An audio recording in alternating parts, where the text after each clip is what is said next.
A court united. Lost in the frozen wilds, Lady Beatrice of Blackmere stumbled upon the forgotten stronghold of Sir Geoffrey de Moray, a knight thought long dead. He watched her in silence, his eyes sharp. "You should not have come here, my lady," he murmured. "And now, I fear you will never leave." Chapter 1. The Frozen Path. The wind, a rabid wolf, howled through the skeletal branches of the ancient forest, tearing at Lady Beatrice of Blackmere's cloak and biting through the thick furs that swathed her. Snow, fine and sharp as ground glass, stung her cheeks, blurring the already fading light into a swirling, disorienting white. Each gust threatened to rip her from the back of her tiring horse, a sturdy palfrey named Barley, whose breath plumed out in ragged, frosty clouds. She'd ridden hard, too hard, for too long. Fear, cold and sharp, was a constant companion, a serpent coiled tight in her belly. It had been 3 days since she'd fled Blackmere Castle, 3 days since she'd exchanged the suffocating confines of her gilded cage for the perilous freedom of the wilderness. 3 days since she'd discovered the letter, hidden within her late husband's meticulously organized desk, a letter detailing a betrothal agreement, one that bound her to Lord Elric of Northwood, a man known for his cruelty and ambition, a man whose touch, even in her imagination, sent shivers of revulsion down her spine. Her brother, the new Lord of Blackmere after their father's sudden passing, had sealed the deal without a second thought, blind to her pleas, deaf to her terror. He saw only the advantageous alliance, the strengthening of Blackmere's northern borders. He saw a pawn, not a sister. Beatrice, however, had always possessed a streak of defiance, a core of steel hidden beneath her outwardly gentle demeanor. Years of enduring her late husband's cold indifference, of managing Blackmere's vast estates while he pursued his martial ambitions, had forged a resilience in her that few suspected. She would not be bartered like a prize mare. She would not be a prisoner in another man's castle. She had planned her escape meticulously, gathering supplies under the guise of preparing for the harsh winter, secreting away dried meats, warm furs, and a small pouch of gold coins. She had chosen the most treacherous path, knowing it would be the least guarded, the old forest road, long abandoned and rumored to be haunted by the ghosts of fallen warriors and creatures of the wild. Now, as the last vestiges of daylight bled from the sky, she regretted her choice. The forest pressed in on her, a suffocating presence. The wind shrieked through the trees, carrying with it whispers that sounded like mournful cries. The deepening snow muffled the sound of Barley's hooves, creating an eerie silence broken only by the creaking of branches and the frantic beat of her own heart. She had lost the path hours ago. Every gnarled tree, every snow-drifted hollow, looked the same. Disorientation was setting in, a chilling precursor to despair. She was no warrior, no seasoned huntsman. She was a lady of the court, more accustomed to embroidery and polite conversation than the harsh realities of survival. Yet, the thought of returning, of facing Elric's cold, appraising eyes, fueled her onward. Just a little further, Barley, she murmured, her voice tight with exhaustion and fear. The horse stumbled, its head low, its flanks heaving. Beatrice stroked his neck, feeling the warmth of his body beneath her gloved hand. She drew strength from his presence, from the simple, unwavering loyalty of the animal. Then, through the swirling snow, she saw it. A flicker of light, faint and distant, like a will-o, the wisp beckoning her deeper into the heart of the forest. Hope, fragile but tenacious, sparked within her chest. It could be a hunter's fire, a woodsman's hut, or perhaps even a lie. Her logical mind warred with the instinct of survival. Ignoring the rising doubt, she urged Barley forward, her gaze fixed on the elusive light. As she drew closer, the faint glow resolved itself into a torch, held aloft by some unseen hand, illuminating a section of a massive stone wall. It was a fortress, ancient and imposing, rising out of the snow-covered landscape like a slumbering giant. Towers, their battlements obscured by the swirling snow, pierced the darkening sky. The walls, constructed of massive, weathered stones, spoke of a bygone era, of a time when strength and resilience were the only currency. A forgotten stronghold. The thought whispered through her mind, tinged with both wonder and trepidation. She had heard tales of such places, relics of a more brutal age, abandoned to the elements and the whispers of history. Places where the veil between the living and the dead was said to be thin. Barley stopped before a massive wooden gate, reinforced with iron bands, its surface scarred by time and weather. The torch above flickered, casting dancing shadows that played across the stone. Beatrice hesitated, her hand instinctively moving to the small dagger hidden beneath her cloak. She was alone, vulnerable, and utterly at the mercy of whoever, or whatever, resided within. Taking a deep breath, she called out, her voice surprisingly steady despite the tremor in her heart. "Hello? Is anyone there? I seek shelter from the storm." Her words were swallowed by the wind, by the vast emptiness of the forest. She waited, her breath catching in her throat. The silence stretched, thick and heavy, pressing down on her like a physical weight. Then, slowly, ponderously, the great gate creaked open, revealing a narrow passage shrouded in darkness. A figure emerged from the shadows, tall and imposing, silhouetted against the flickering torchlight. He was clad in dark, weathered armor, the metal dulled with age, but still bearing the faint outline of a crest, a snarling wolf's head, etched in silver. A long sword hung at his hip, its hilt worn smooth from countless grips.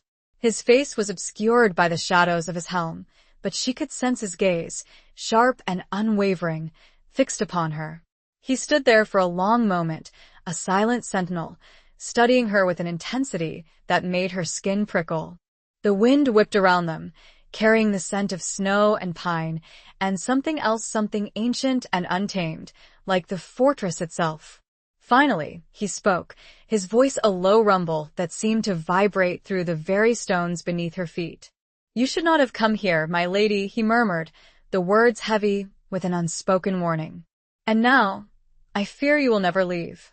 His voice, despite its grim pronouncement, held a note of weariness, or was it sorrow? Beatrice couldn't be sure. But his words, instead of striking terror into her heart, ignited a flicker of defiance. She had come too far, endured too much, to be deterred by a cryptic warning. She straightened her shoulders, meeting his unseen gaze with a newfound resolve. She would face whatever awaited her within those walls, for even the unknown was preferable to the fate she had left behind. The wind, a mere whisper now, caressed her back. Chapter 2. The Winter Lord's Fortress. The man, the knight, for what else could he be, clad in such armor, stepped aside, the movement surprisingly fluid for someone so large and seemingly burdened by the weight of the fortress itself. He gestured with a gauntlet hand towards the darkened passage. "Enter, lady?" He paused, the unspoken question hanging in the frigid air. "Beatrice." "Lady Beatrice of Blackmere," she replied, her voice steadier than she felt. She urged Barley forward, the horse hesitant but obedient, its hooves clattering on the uneven stone of the courtyard beyond the gate. The knight followed, his heavy footsteps echoing behind her, the sound a constant reminder of his presence, of his watchful gaze. As she passed him, she caught a glimpse of his face, momentarily illuminated by the torch he held aloft. It was a face etched with hardship, with lines that spoke of battles fought and sorrows endured. His eyes, a startling shade of gray, like the winter sky above, were not unkind, but they held a depth of weariness that chilled her more than the biting wind. His hair, what she could see of it beneath the helm, was the color of raven's wings, streaked with silver at the temples. He was older than she had first thought, perhaps in his late 40s, yet he possessed a formidable presence, an aura of strength tempered by a profound melancholy. The courtyard was vast and desolate, covered in a thick blanket of snow. The only light came from the knight's torch and the faint, ethereal glow of the moon, struggling to penetrate the swirling snow clouds. Buildings, their purpose unclear in the darkness, loomed around the perimeter, their roofs heavy with snow. The silence was profound, broken only by the wind whistling through the battlements and the occasional creak of the ancient gate as it swung shut behind them, sealing them within the fortress walls. The knight led her towards a large, imposing structure that she assumed was the main keep. Its walls were thick, its windows narrow, its entrance a gaping maw of darkness.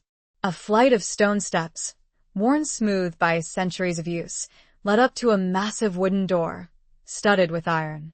He stopped at the foot of the steps, turning to face her. This fortress it is called Moray Keep. It has been abandoned for many years. He spoke the words slowly, as if each one held a painful memory. I am its caretaker of sorts. Beatrice dismounted, her legs stiff and aching from the long ride. She handed Barley's reins to the knight, who took them without a word, his touch surprisingly gentle as he secured the horse to a nearby post. You said I should not have come here, she said, her gaze meeting his. Why? He hesitated, his eyes searching hers, as if trying to gauge her strength, her resolve. This place it is not safe. There are dangers. He spoke vaguely, his words offering little comfort. I faced dangers on the road, Beatrice replied, lifting her chin defiantly. I am not afraid. It was a lie, of course. She was terrified, but she would not show it. She would not give him the satisfaction of seeing her fear. He studied her for a moment longer, then nodded, a flicker of something akin to respect in his eyes. Very well, my lady. But you have been warned. He turned and pushed open the heavy door of the keep, revealing a dimly lit hall. The air inside was surprisingly warm, a welcome contrast to the biting cold outside. A large fire crackled merrily in a massive hearth at the far end of the hall, casting dancing shadows on the stone walls. The hall was sparsely furnished, with a long, rough-hewn table and several benches its main occupants. Tapestries, faded and worn, hung on the walls, depicting scenes of battles and hunts, their colors muted by time and neglect. The knight, she still didn't know his name, led her towards the fire. You must be cold and hungry, he said, his voice slightly softer now, the harshness of his warning replaced by a note of concern. I will bring you food and drink. He disappeared through a doorway at the back of the hall, leaving Beatrice alone by the fire. She removed her cloak and gloves, holding her hands out to the warmth, feeling the blood slowly return to her numb fingers. She looked around the hall, taking in the details, trying to piece together the story of this place, of this man. The fortress was clearly ancient, built to withstand sieges and assaults. But it was also strangely peaceful. Despite the knight's warning, she felt a sense of calm settle over her, a feeling of refuge from the storm, both literal and metaphorical. She thought of Blackmere, of her brother's cold ambition, of Elric's looming threat.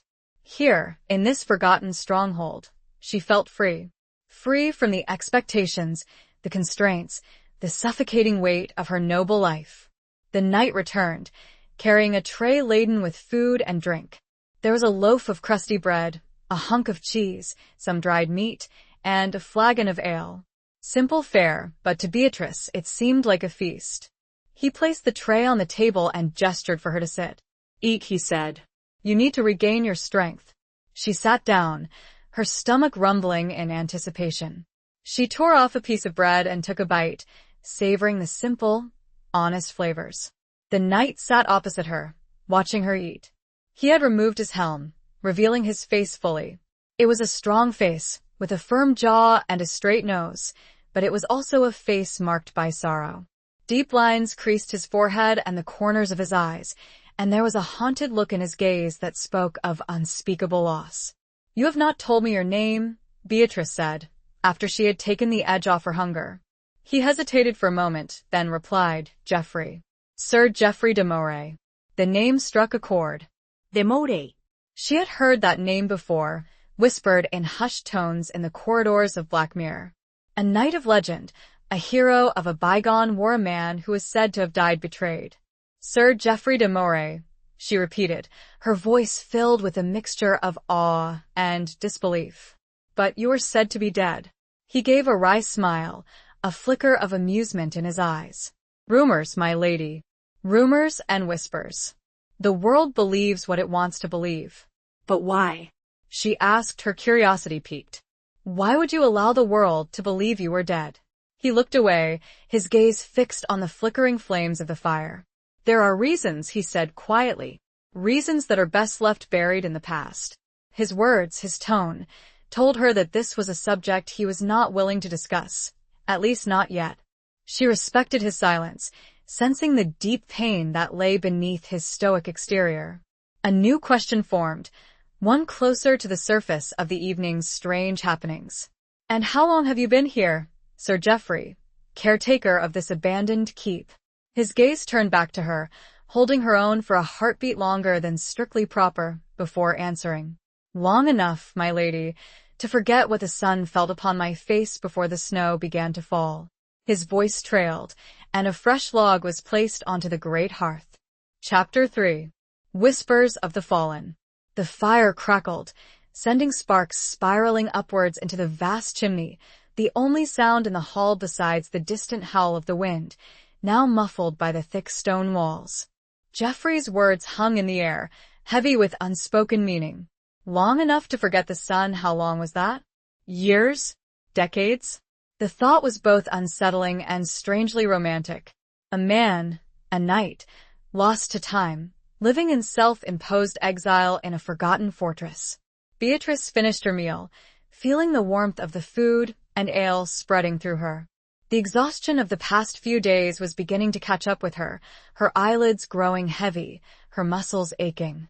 Geoffrey, noticing her fatigue, rose from the table. You should rest, my lady. I will prepare a chamber for you. He led her up a winding stone staircase, narrow and steep, to the upper levels of the keep. The air grew colder as they ascended, the warmth of the fire below fading with each step. The only light came from the torch Geoffrey carried, casting long, dancing shadows on the walls. The chamber he showed her was small and sparsely furnished, but clean. A simple wooden bed, covered with thick furs, dominated the room. A small window, covered with a heavy wooden shutter, offered a glimpse of the swirling snow outside. A single candle flickered on a small table beside the bed. It is not luxurious, Geoffrey said, his voice apologetic, but it will offer you shelter from the cold. It is more than I deserve, Beatrice replied, her voice sincere. Thank you, Sir Geoffrey. He nodded, a flicker of something unreadable in his eyes. Rest well, my lady. I will be nearby if you need anything. He left, closing the door behind him, leaving Beatrice alone in the silence of the chamber. She removed her outer garments, shivering in the cold air, and slipped beneath the furs, grateful for their warmth. She closed her eyes, her mind racing with the events of the day. She had escaped Blackmere, fled the unwanted marriage, and found refuge in a forgotten fortress, guarded by a knight who was supposed to be dead. It was like something out of a ballad, a tale told by minstrels in the great halls of castles. But beneath the surface of this fantastical escape lay a deeper current of unease. Geoffrey's warning echoed in her mind. This place is not safe. What dangers did he speak of? Were they real, physical dangers, or something more ethereal? The whispers of the fallen, what did that mean? She thought of Geoffrey's face, his weary eyes, the sadness that seemed to cling to him like a shroud. He was a man haunted by his past, by secrets he was not willing to share. And yet, she felt drawn to him, drawn to his strength, his quiet dignity, his unspoken pain. She drifted in and out of sleep, her dreams filled with swirling snow, shadowy figures, and the sound of Geoffrey's voice, whispering warnings in the wind. She saw images of battles, of knights clashing swords, of blood staining the snow. She saw Geoffrey, younger, stronger, his face alight with a fierce determination, fighting with a ferocity that both terrified and awed her. Then, she saw him fall, struck down by a treacherous blow, his body lying still and lifeless in the snow. She woke with a start, her heart pounding, her breath catching in her throat. The candle on the table had burned low, casting flickering shadows on the walls. The room was silent, save for the creaking of the ancient timbers and the distant howl of the wind. She lay there for a long time, trying to calm her racing heart, trying to make sense of her dreams. Were they merely the product of her exhaustion and fear, or were they something more, a glimpse into Geoffrey's past, a warning of dangers to come? She remembered the stories she had heard about him, the whispers of his betrayal. He had been a loyal knight, a trusted commander, a hero of the realm. But then something had happened, something that had led to his downfall, to his supposed death. What had he done? Who had betrayed him? And why had he chosen to live in exile in this forgotten fortress, instead of seeking justice, reclaiming his honor? The questions swirled in her mind, unanswered, unresolved. She knew that she would have to find the answers, not only for her own peace of mind, but also for Geoffrey's. She sensed that his fate, and hers, were somehow intertwined, that their paths had crossed for a reason.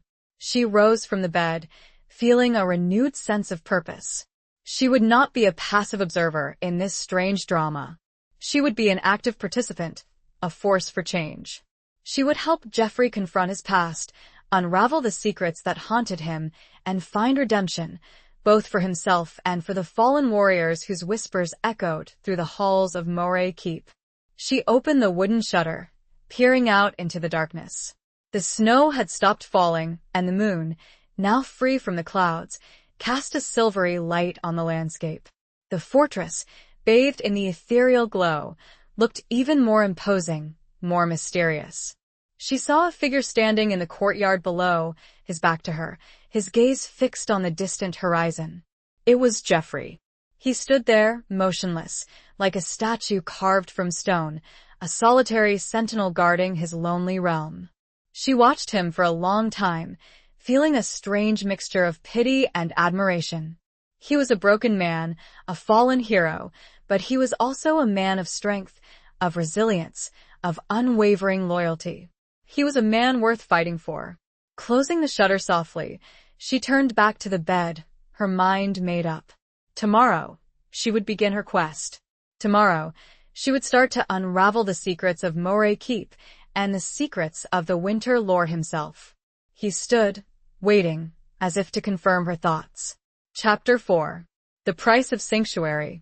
The morning dawned gray and cold, the sun a pale disk hidden behind a veil of clouds. Beatrice awoke to the sound of a gentle tapping on her door. It was Geoffrey, bearing a tray with a simple breakfast of porridge and dried fruit. "I trust you slept well, my lady?" he asked, his voice neutral, his eyes carefully avoiding hers. "As well as could be expected," she replied, accepting the tray. She had slept fitfully, her dreams still haunted by images of battles and betrayals. He lingered in the doorway, a question unspoken in his eyes. He seemed to want to ask her something, to offer some explanation for his cryptic warnings, but he hesitated, his lips pressed together in a thin line. Beatrice decided to take the initiative. "Sir Geoffrey," she said, her voice firm but gentle, "you said this place was not safe. You spoke of dangers. I deserve an explanation." He sighed, his shoulders slumping slightly, as if he had been carrying a heavy burden for too long. "It is a long story, my lady," he said, "and one that is not easily told." "I have time," she replied, "and I am not afraid of stories, even long and difficult ones." He studied her for a moment, his gray eyes searching hers, as if trying to assess her sincerity. Finally, he nodded. "Very well, my lady. But first let us go down to the hall. It is warmer there, and we can speak more freely." They descended the winding staircase, the silence between them thick with unspoken tension. The hall was as she had left it, the fire in the hearth burning brightly, casting dancing shadows on the walls. Geoffrey gestured for her to sit at the table, and he took a seat opposite her. He began his story, his voice low and measured, his gaze fixed on the flames of a fire. He spoke of his youth, of his training as a knight, of his unwavering loyalty to the crown. He spoke of the war, of the battles he had fought, of the comrades he had lost. He told her of his betrayal, of how he had been framed for treason, accused of conspiring with the enemy. He spoke of his trial, of how he had been condemned to death, stripped of his lands and titles, his name disgraced. "But you escaped," Beatrice said, her voice filled with a mixture of disbelief and relief. "With the help of a friend," Geoffrey replied, a flicker of warmth in his eyes. A loyal squire who risked his own life to save mine. He smuggled me out of the castle, gave me a horse and supplies, and told me to flee, to disappear, to never return. And you came here, Beatrice said, gesturing around the hall. Yes, Geoffrey replied. This fortress, it belonged to my family generations ago. It had been abandoned for many years, forgotten by the world. I thought it would be a safe place to hide, a place where I could live out my days in peace, away from the intrigues and betrayals of the court. But you are not at peace, are you, Sir Geoffrey? Beatrice said, her voice soft, her eyes filled with compassion. He looked at her, his gaze meeting hers for the first time since they had entered the hall. His eyes were filled with a deep sadness, a profound sense of loss. No, my lady, he said quietly. I am not at peace. The ghosts of the past, they haunt me still. He told her of the nightmares, of the visions of battles and death, of the whispers of the fallen warriors who had died in this fortress, defending it against its enemies. He spoke of the strange occurrences, of the unexplained noises, of the flickering lights, of the feeling of being watched, of being surrounded by unseen presences. This place, it is not just a fortress, he said. It is a gateway, a place where the veil between the living and the dead is thin. The spirits of the fallen, they are restless. They seek justice, they seek revenge. Beatrice listened intently, her heart aching for him. She understood now his warnings, his reluctance to let her stay. He was not just protecting himself, he was protecting her. But why do they not harm you? She asked. If they are so restless, so vengeful, why have they not attacked you? Geoffrey smiled, a sad, wistful smile. Perhaps because I am one of them, he said. A fallen warrior, betrayed and disgraced. Perhaps they see me as one of their own.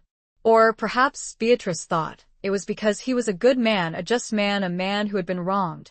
Perhaps the spirits of the fallen recognized his innocence, his inherent goodness.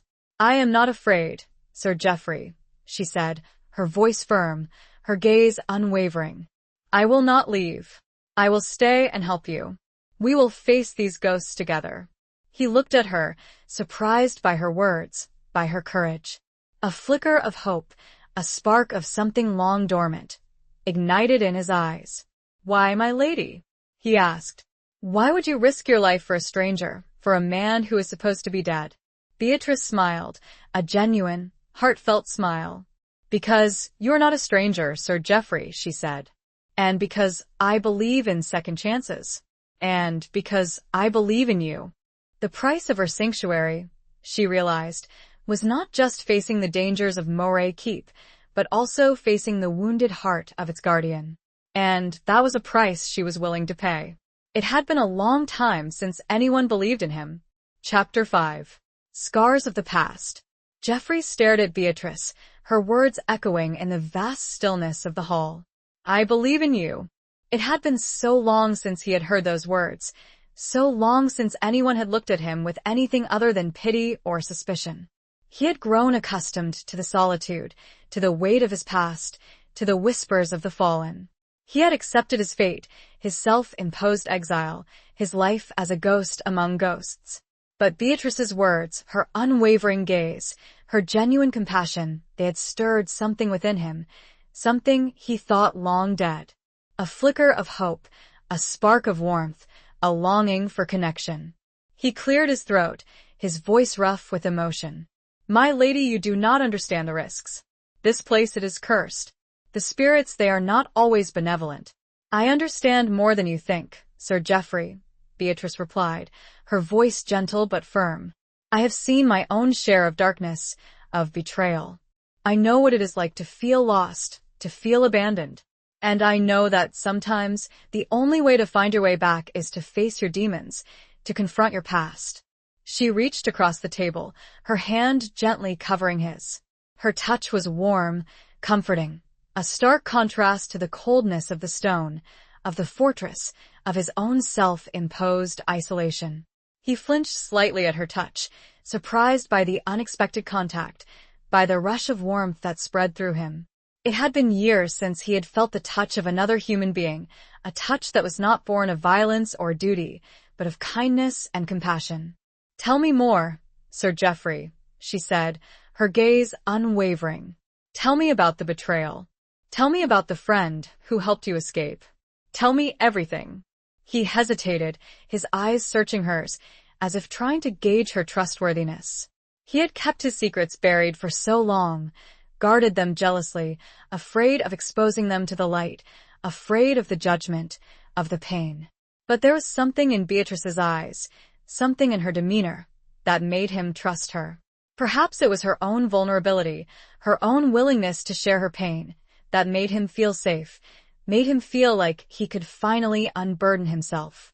He took a deep breath and began to speak, his voice slow and hesitant at first, then gaining strength as he delved deeper into the past. He told her of his closest friend, Lord Alaric of Ravenswood, a man he had trusted with his life, a man who had been like a brother to him. "Alaric and we grew up together," Geoffrey said, his voice tinged with nostalgia. "We trained together, fought together, bled together. We were inseparable, bound by a loyalty that I thought was unbreakable. But Alaric, driven by ambition and jealousy, had betrayed him. He had fabricated evidence, planted false witnesses, and convinced the king that Geoffrey was plotting against him. He wanted my lands, my titles, my position," Geoffrey said, his voice bitter, his fists clenched. "He wanted everything I had. The trial had been a farce, a mockery of justice. Alaric had presented his fabricated evidence with such skill, with such conviction, that no one had doubted his word. Geoffrey had been condemned without a chance to defend himself, stripped of his honor, his name dragged through the mud. It was my squire, Thomas," Geoffrey continued, his voice softening, "who saved me. He had always been loyal, faithful, a true friend. He saw through Alaric's lies. He knew I was innocent. He risked his own life to help me escape, to give me a chance at a new life, even if it was a life in exile." Beatrice listened intently, her heart aching for him. She could see the pain in his eyes, the raw wounds of betrayal that had never healed. She could understand his bitterness, his anger, his despair. "And Thomas? What happened to him?" she asked, her voice soft. Geoffrey looked away, his gaze fixed on the flickering flames of the fire. "I do not know," he said quietly. "I never saw him again. I fear that Alaric discovered his role in my escape and punished him." The thought of his loyal squire suffering for his sake filled Geoffrey with guilt, with a sense of helplessness. He had been so focused on his own survival, on his own escape, that he had not considered the consequences for Thomas. "I should have gone back," he said, his voice filled with regret. "I should have fought for my innocence, for Thomas's life." "You would have been killed," Beatrice said, her voice firm. "Alaric would have made sure of it. You did what you had to do to survive." "But at what cost?" Geoffrey asked, his voice heavy with self-reproach. "I have lived with this guilt, this shame, for so long. I have become a ghost, a shadow of my former self." Beatrice reached across the table again, taking his hand in hers. "It is not too late, Sir Geoffrey," she said, her voice filled with conviction. "It is not too late to reclaim your honor, to clear your name, to find peace." He looked at her, his eyes filled with a mixture of hope and doubt. "How?" he asked. "How can I possibly do that after all these years?" "Together," Beatrice replied, her grip tightening on his hand. "We will do it together. We will find the truth. We will expose Alaric's lies. We will bring him to justice." He looked at her, a glimmer of something he hadn't felt in years flickering in his eyes. "Trust." And perhaps something more. The sun, fighting through the clouds, sent a ray into the hall, illuminating them. Chapter 6. The Lady's Plea. The silence that followed Beatrice's declaration was profound, broken only by the crackling fire and the distant sigh of the wind. Geoffrey stared at her, his hand still clasped in hers, his mind struggling to comprehend the enormity of her proposal. Reclaim his honor? Expose Alaric? It seemed like an impossible dream, a fantasy conjured from the depths of his long-buried hopes. "My lady," he began, his voice hesitant, you are very kind, But this is a matter for knights and lords, not for a lady of the court. It is dangerous, foolish even to consider. Beatrice's grip tightened on his hand. I am not just a lady of the court, Sir Geoffrey, she said, her voice firm, her eyes flashing with a spark of defiance. I am a woman who has been wronged, a woman who has been forced to flee her home, a woman who understands the sting of betrayal. And I am not afraid to fight for what is right, even if it means facing danger. She released his hand, rising from the table, her movements graceful and determined. She walked to the window, gazing out at the snow-covered landscape, her back to him. I told you I fled Blackmere to escape an unwanted marriage, she said, her voice softer now, tinged with sadness. But there is more to the story. Lord Elric, the man my brother betrothed me to, he is not a good man. He is cruel, ambitious, and he reminds me of my late husband. She turned back to face him, her eyes filled with a vulnerability that she had not shown him before. My marriage, it was not a happy one. My husband was a cold, distant man, more interested in his military campaigns than in me. He treated me as a possession, a means to an end. I endured years of neglect, of loneliness, of unspoken pain. She paused, taking a deep breath, composing herself. When I discovered the letter, the betrothal agreement, I knew I could not endure another marriage like that. I would rather face the wilderness, the dangers of the road, than be trapped in another gilded cage. She walked back to the table, her gaze meeting his. I see a similar pain in you, Sir Geoffrey, she said, her voice gentle. The pain of betrayal, of loss, of injustice. And I believe that we can help each other heal, that we can find redemption, together. Her plea was not just for his cause, but for her own. She saw in him a kindred spirit, a fellow traveler on the road of sorrow. She saw a chance for both of them to escape the shadows of their pasts, to find a new beginning. Geoffrey listened to her words, his heart deeply moved by her honesty, by her vulnerability, by her courage. He had been so accustomed to solitude, to bearing his burdens alone, that he had forgotten what it was like to share his pain, to connect with another human being. He looked at her beautiful face, framed by her dark hair, at her eyes, filled with a mixture of sadness and determination. He saw not just a lady of the court, but a strong, resilient woman, a woman who was willing to fight for what she believed in, a woman who was offering him a chance at redemption. My lady, he said, his voice thick with emotion, I do not know what to say. Your offer it is more than I deserve. You deserve justice, Sir Geoffrey, Beatrice replied, her voice firm. You deserve to have your name cleared, your honor restored. And I believe that we can achieve that, together.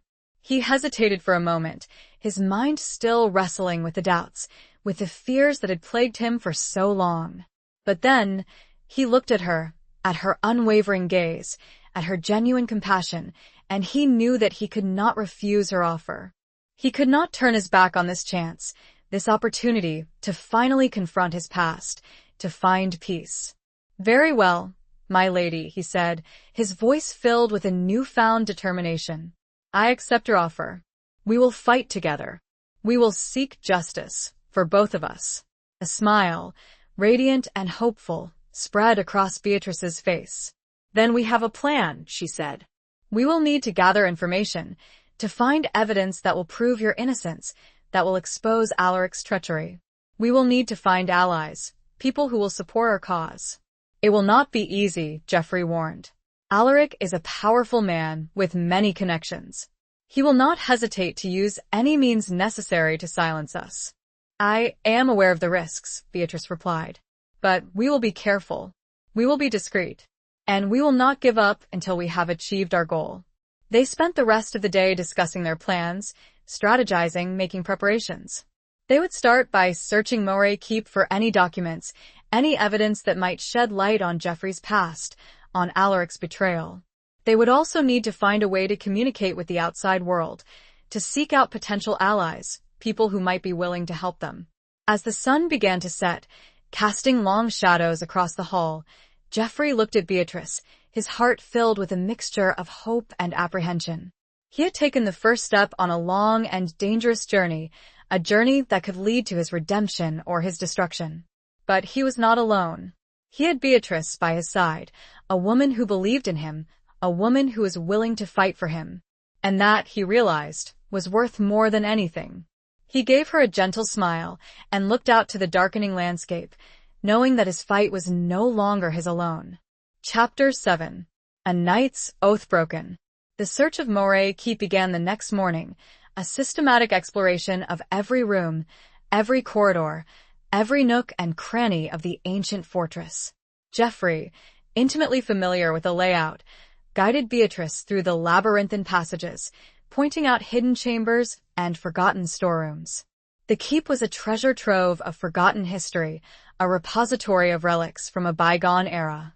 They found dusty tapestries depicting scenes of battles and hunts, suits of armor rusted with age, weapons dulled with neglect. They found chests filled with old clothing, linens, and household items, remnants of a time when the fortress had been a bustling hub of activity.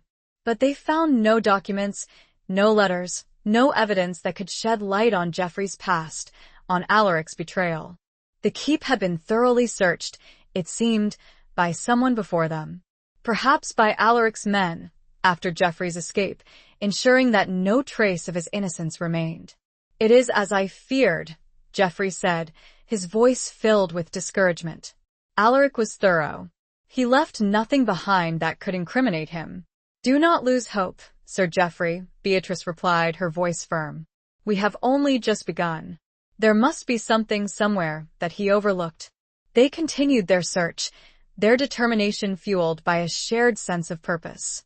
They spent hours poring over ancient scrolls, deciphering faded inscriptions, examining every object, every artifact, hoping to find a clue, a hint, anything that could help them.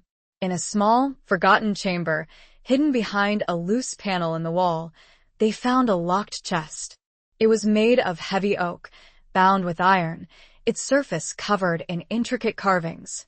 The lock was rusty and stubborn, but Geoffrey, with his strength and skill, managed to force it open. Inside the chest, they found a collection of objects, carefully wrapped in cloth. There was a jeweled dagger, its hilt encrusted with precious stones, a silver locket containing a miniature portrait of a beautiful woman, and a rolled-up parchment, tied with a faded ribbon. Geoffrey's breath caught in his throat as he recognized the objects.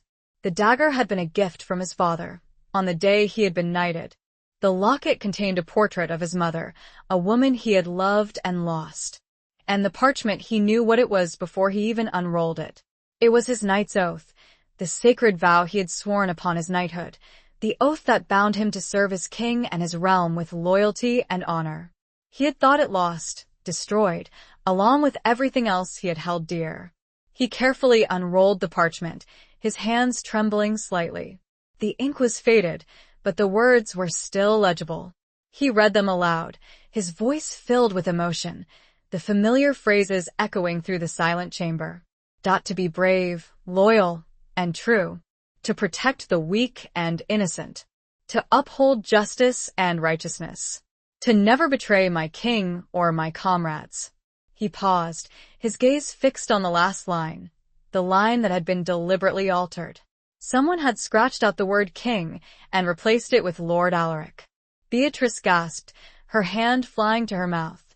"He changed it," she said, her voice filled with disbelief. "He changed your oath, to make it look like you had sworn allegiance to him, not to the king." Geoffrey's fists clenched, his anger rising. This was the proof, the undeniable evidence of Alaric's treachery. He had not only fabricated evidence, he had tampered with a sacred oath, a knight's most solemn vow. This changes everything," he said, his voice hoarse with emotion. "This proves my innocence. This proves Alaric's guilt. But how did he manage to do this?" Beatrice asked, her brow furrowed. "How did he get his hands on your oath?" Geoffrey thought for a moment, his mind racing, trying to piece together the events of the past. "It must have been during the chaos of the battle," he said. "I was wounded, captured. I remember Alaric approaching me, offering me a chance to surrender, to swear allegiance to him. I refused, of course. I would never betray my king. But he must have taken your oath then, Beatrice said, while you were unconscious, while you were vulnerable. He must have altered it and then used it against you at the trial. The pieces of the puzzle were finally falling into place. Alaric's betrayal was even more cunning, more despicable than Geoffrey had imagined. He had not only framed him, he had used his own knight's oath against him, twisting its sacred words to serve his own selfish ambitions. A wave of grief mixed with a burning anger as he thought again of Thomas. Had this been discovered by Alaric? We have to show this to someone, Beatrice said, her voice filled with urgency. We have to find someone who will believe us, someone who will help us expose Alaric. But who? Geoffrey asked, his voice filled with doubt. Alaric has powerful friends, connections throughout the realm. He will have covered his tracks, silenced any potential witnesses. Beatrice thought for a moment, her mind racing. There is one person, she said, who might be willing to help us. Someone who has no love for Alaric, someone who has a reputation for justice and fairness. Who? Geoffrey asked, his curiosity piqued. The king's sister, Beatrice replied. Lady Alara. She is known for her wisdom and her compassion. She is also said to be a fierce opponent of corruption and injustice. If anyone can help us, it is her. Lady Alara. The king's sister. Would she even listen to them? Chapter 8. The Gathering Storm. The decision to seek out Lady Alara was a bold one, fraught with risk. She resided in the royal court, a place teeming with spies and informers, a place where Alaric held considerable influence. Reaching her, convincing her of their story, would be a perilous undertaking. It is a long journey to the capital, Geoffrey said, his voice filled with concern. And a dangerous one. Alaric's men will be watching the roads, searching for any sign of me. We will have to travel in disguise, Beatrice replied, her mind already working on a plan. We will need to find a way to blend in, to avoid detection. They spent the next few days preparing for their journey, gathering supplies, and devising their disguises. Beatrice, with her knowledge of courtly fashion, decided that they would pose as traveling merchants, a common sight on the roads, and less likely to arouse suspicion. She altered their clothing, using dyes and fabrics she had found in the keep storerooms, transforming their noble attire into something more humble and practical. She cut her own hair, staining it with a dark dye, and bound her chest to conceal her feminine figure. Geoffrey shaved his beard, a significant sacrifice, as it had been a defining feature of his appearance for many years. They practiced their roles, rehearsing their stories, adopting new names and identities. Beatrice would be Ben, a young apprentice merchant, traveling with his master, Giles, played by Geoffrey. They would claim to be selling furs and spices, goods that would explain their presence on the road and their need to travel to the capital. As they prepared to leave, a sense of unease settled over Geoffrey. He looked around the fortress, at the stone walls that had sheltered him for so long, at the ghosts of the fallen that had been his only companions. He felt a pang of regret, a sense of leaving behind a part of himself, a part of his past. "Are you sure about this, my lady?" he asked, his voice hesitant. "Are you sure you want to risk your life for this?" Beatrice met his gaze, her eyes filled with determination. "I am sure, Sir Geoffrey," she replied. "I made a promise to you, and I intend to keep it. We will face this together." She placed a hand on his arm, her touch sending a familiar warmth through him. He looked at her disguised appearance, at her courageous spirit, and he felt a surge of gratitude, of admiration, of something deeper that he could not quite name. They set off at dawn, riding through the snow-covered forest, leaving Moray Keep behind. The journey was long and arduous, the weather harsh and unforgiving. They traveled mostly at night, avoiding the main roads, sticking to less traveled paths, always watchful, always alert. They encountered other travelers, merchants, pilgrims, soldiers, but they kept to themselves, avoiding any unnecessary contact, sticking to their rehearsed roles. Beatrice, surprisingly, proved to be a natural actress, playing the part of the young apprentice with convincing ease. Geoffrey, despite his initial awkwardness, also managed to maintain his disguise, his gruff demeanor and weathered appearance lending credibility to his role as the seasoned merchant. As they traveled, they shared stories, their pasts, their dreams, their fears. Beatrice learned more about Geoffrey's life before the betrayal, about his love for his family, his passion for knighthood, his unwavering loyalty to the crown. Geoffrey learned more about Beatrice's life at court, about her unhappy marriage, her longing for freedom, her unwavering spirit. They grew closer, their bond strengthened by the shared danger, by the shared purpose. They relied on each other, trusted each other, supported each other. They were no longer just a fallen knight and a runaway lady, they were a team, a partnership, bound by a common goal. One evening, as they camped in a secluded forest clearing, a storm began to gather.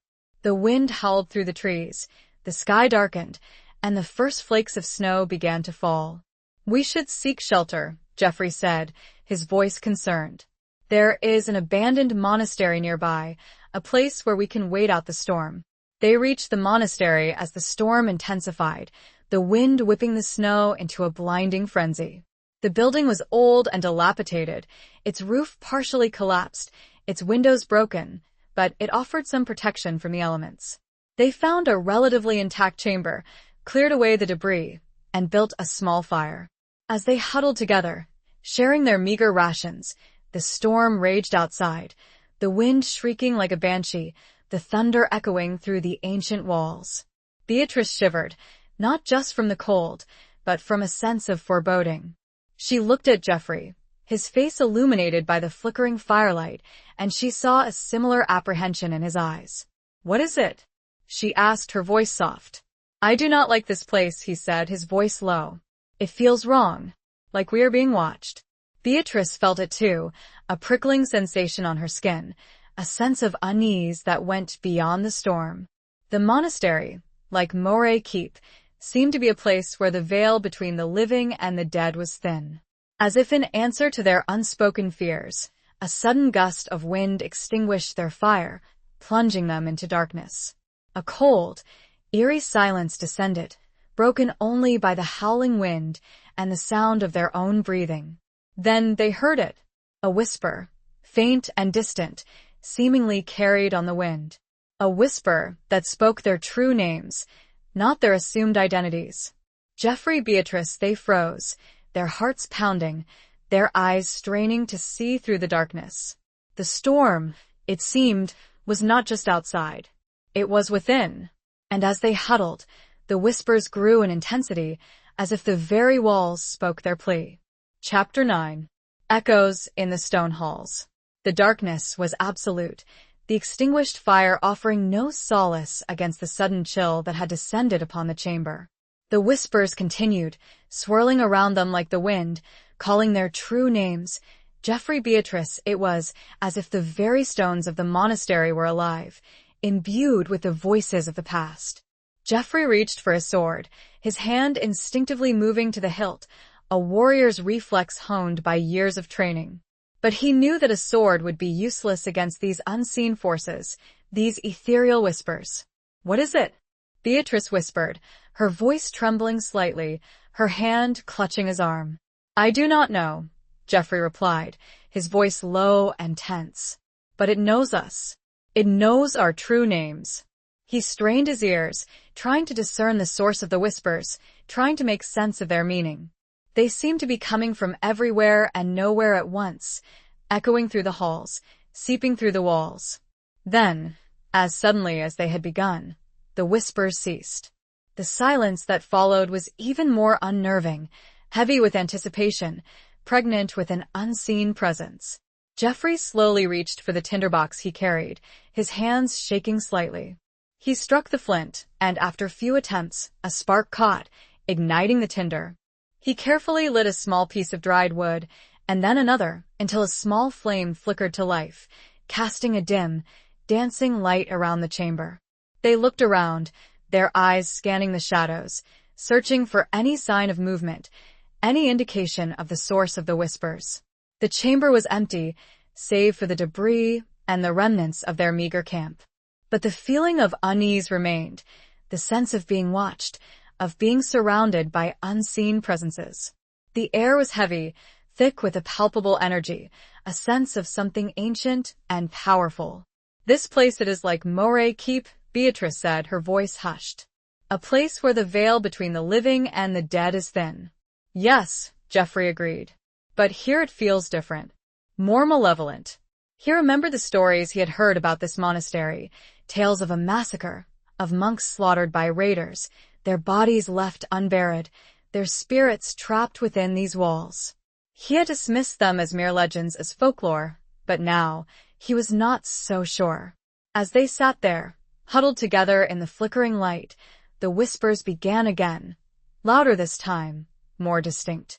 They seemed to be coming from the walls themselves, from the very stones that formed the structure of the monastery. "Betrayal," the whispers hissed. "Revenge," justice, Beatrice gasped, her eyes widening in fear. "They know," she whispered. "They know about Alaric, about the betrayal." Geoffrey nodded, his heart pounding. He felt a cold dread creeping through him, a sense of impending doom. He had thought that they were safe in their disguises, that they had eluded Alaric's grasp, but now he realized that they were not. The spirits of this place, somehow, knew the truth, knew their purpose, knew their connection to the past. Then, a new voice joined the chorus of whispers, a voice that was stronger, clearer, more commanding than the others. A voice that seemed to emanate from the very heart of the monastery. "You seek justice," the voice said, its tone both menacing and mournful. "But justice comes at a price." Geoffrey felt a chill run down his spine. He knew, instinctively, that this voice was different, that it belonged to a spirit of greater power, of greater significance. "Who are you?" he asked, his voice barely a whisper. The voice did not answer directly. Instead, it spoke again, its words echoing through the chamber. "The price of justice is blood." A sudden gust of wind slammed the broken shutters of the window, sending a shower of snow and debris into the room. The small flame flickered and died, plunging them back into darkness. Beatrice screamed, a short, sharp cry of terror. Geoffrey reached for her, his hand grasping hers in the darkness. He felt her trembling, her fear palpable. "We have to leave," he said, his voice urgent.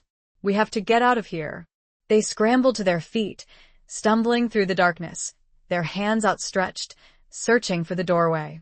They could hear the whispers all around them, growing louder, more insistent, more menacing. "Blood, blood, blood," they reached the doorway, fumbling with the latch, their hands shaking. They finally managed to open the door, spilling out into the corridor, into the heart of the storm. As they fled the monastery, the wind whipping around them, the snow blinding their eyes, they could still hear the whispers, echoing through the ancient walls, following them, haunting them, a promise and a threat. They ran until they could no longer stand, and the monastery faded into the driving snow. Chapter 10. The Serpent's Kiss. The journey to the capital continued, marked by a growing sense of unease. The incident at the monastery had shaken them, reminding them of the unseen forces at play, of the dangers that lurked not just in the physical world, but also in the realm of the spirits. They traveled in silence for the most part, each lost in their own thoughts, their own fears. Beatrice replayed the whispers in her mind, trying to decipher their meaning, trying to understand the nature of the forces they had encountered. Geoffrey, haunted by the memory of his betrayal, by the ghosts of his past, felt a growing sense of dread, a premonition of impending doom. As they neared the capital, the landscape changed, the dense forests giving way to rolling hills and cultivated fields. The roads became more crowded, filled with merchants, pilgrims, and soldiers, a constant reminder of the proximity of the royal court, of Alaric's influence. They entered the city gates with caution, their disguises firmly in place, their hearts pounding with a mixture of anticipation and apprehension. The city was a bustling hive of activity, a chaotic mix of sights, sounds, and smells. The streets were narrow and winding, lined with shops, taverns, and houses, their roofs crowded together, blocking out the sky. The air was thick with the smells of smoke, sweat, and spices, a pungent mix that both invigorated and overwhelmed.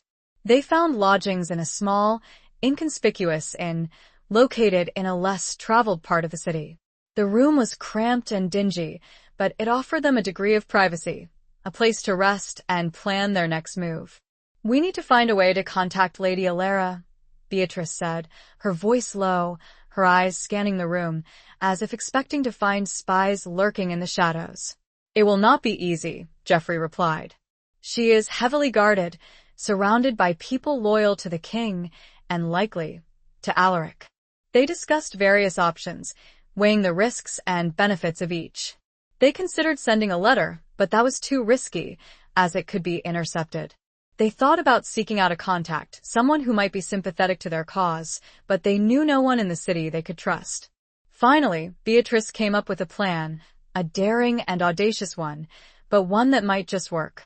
"I will go to the court," she said, her voice firm, her eyes flashing with determination. "I will find a way to get close to Lady Alara, to speak to her directly." Geoffrey was shocked. "That is too dangerous, my lady," he protested. "You cannot go there alone. Alaric spies are everywhere.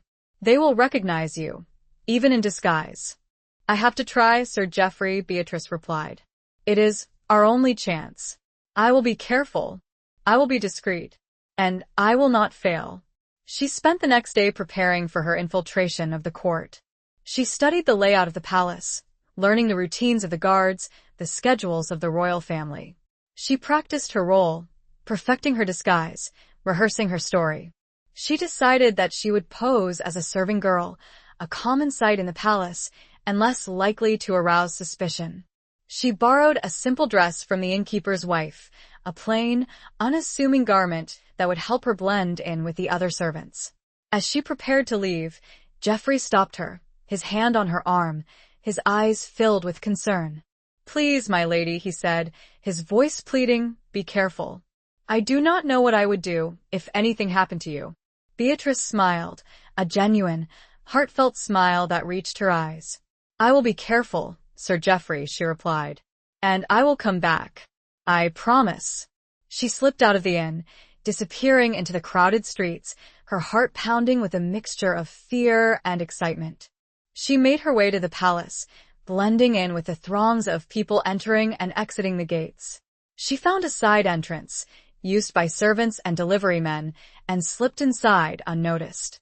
She navigated the labyrinthine corridors, following the signs, asking for directions from other servants, always careful to maintain her disguise, to avoid attracting attention. She finally reached the wing of the palace where Lady Alara's chambers were located. She waited patiently, observing the comings and goings of the servants, waiting for an opportunity to approach the princess. As luck, or fate, would have it, she saw Lady Alara walking through the corridor, accompanied by 2 guards. She was a striking woman, tall and elegant, with a regal bearing and a kind face. Beatrice took a deep breath and stepped forward, intercepting the princess's path. "My lady," she said, her voice trembling slightly, "I need to speak with you. It is a matter of great importance." The guards immediately moved to intercept her, their hands on their swords. But Lady Alara, intrigued by the young woman's audacity, gestured for them to stand down. "Who are you?" she asked, her voice curious, her eyes scrutinizing Beatrice's face. "My name is not important, my lady," Beatrice replied. "But I have information that could save a man's life, a man who has been wrongly accused, a man who deserves justice." Lady Alara, sensing the urgency in Beatrice's voice, agreed to speak with her in private. She dismissed the guards and led Beatrice into a small antechamber, a room used for receiving visitors. As soon as the door closed, Beatrice revealed her true identity, telling Lady Alara the entire story, from her escape from Blackmere to Geoffrey's betrayal, to their discovery of the altered knight's oath. Lady Alara listened intently, her expression changing from curiosity to disbelief to outrage as she heard the details of Alaric's treachery. This is outrageous," she said, her voice filled with anger. "I cannot believe that Alaric would stoop to such depths. He has always been ambitious, but I never thought him capable of such blatant injustice." He is capable of anything, my lady, Beatrice replied. He is a serpent, a viper in the heart of the court. Just then, a knock on the door interrupted them. A voice called out, My lady Alara, Lord Alaric is here to see you. Beatrice's blood ran cold. Alaric. Here. Now. It was a trap. He had known all along. A serpent's kiss, indeed. Chapter 11. Beyond the Walls.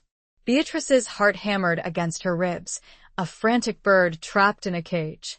Alaric. Here. The very name sent a shiver of dread down her spine. She looked at Lady Alara, her eyes wide with panic, searching for a sign, a clue, anything to indicate that this was not a trap, that she had not walked into the serpent's den. Lady Alara's expression was unreadable, her face a mask of royal composure. But Beatrice could see a flicker of something in her eyes, a hint of concern, a spark of defiance. Quickly, Lady Alara whispered, her voice urgent, Hide behind that tapestry. Beatrice didn't hesitate. She slipped behind the heavy tapestry that adorned one wall of the antechamber, her body pressed against the cold stone, her breath held captive in her chest. She could hear the door open, the sound of footsteps, the smooth, oily voice of Alaric. My lady Alara, he said, his tone respectful, but with an undercurrent of something darker, something menacing. I trust one am not interrupting? Not at all, Lord Alaric, Lady Alara replied, her voice calm, controlled. What brings you to my chambers? I have heard rumors, Alaric said, rumors of a disturbance, of a runaway lady and a resurrected knight. Beatrice's blood ran cold. He knew everything. She could hear the subtle thread in his voice, the veiled warning. Rumors are often unreliable, Lord Alaric, Lady Alara replied, her tone dismissive. I pay them little heed. But these rumors, they are persistent, Alaric continued, his voice pressing. They speak of a plot, a conspiracy against the crown, of a treacherous knight seeking to reclaim his lost honor, of a foolish lady aiding him in his quest. Beatrice could feel the sweat trickling down her back, her heart pounding so loudly she was sure they could hear it. She strained to hear Lady Alara's response, her fate hanging in the balance. I assure you, Lord Alaric, Lady Alara said, her voice firm, there is no plot, no conspiracy. I have heard nothing of this resurrected knight. And as for the runaway lady, well, young women often have fanciful notions. They run away, they seek adventure, they tire of it, and they return. It is of no consequence. Beatrice held her breath, listening intently. Was Lady Alara protecting her? Or was she merely playing for time, waiting for an opportunity to betray her? Perhaps you are right, my lady, Alaric said, his voice skeptical. But I would be remiss in my duty if I did not investigate these rumors thoroughly. I have men searching the city, questioning informants. I will find them, if they are here. I have no doubt you will, Lord Alaric, Lady Alara replied. You are always so thorough. The conversation continued, a tense dance of words, of veiled threats and subtle defenses. Beatrice remained hidden behind the tapestry, her body aching, her mind racing. She could feel the presence of Alaric in the room, his dark energy, his menacing aura. Finally, after what seemed like an eternity, Alaric took his leave. I apologize for disturbing you, my lady, he said. But I must be vigilant. The safety of the realm is my utmost concern. Of course, Lord Alaric, Lady Alara replied. I understand. The door closed, and Beatrice heard the sound of Alaric's footsteps receding down the corridor. She waited, her breath held captive, until Lady Alara spoke. You can come out now, she said, her voice quiet. He is gone. Beatrice emerged from behind the tapestry, her legs shaky, her body trembling. She looked at Lady Alara, her eyes filled with gratitude and relief.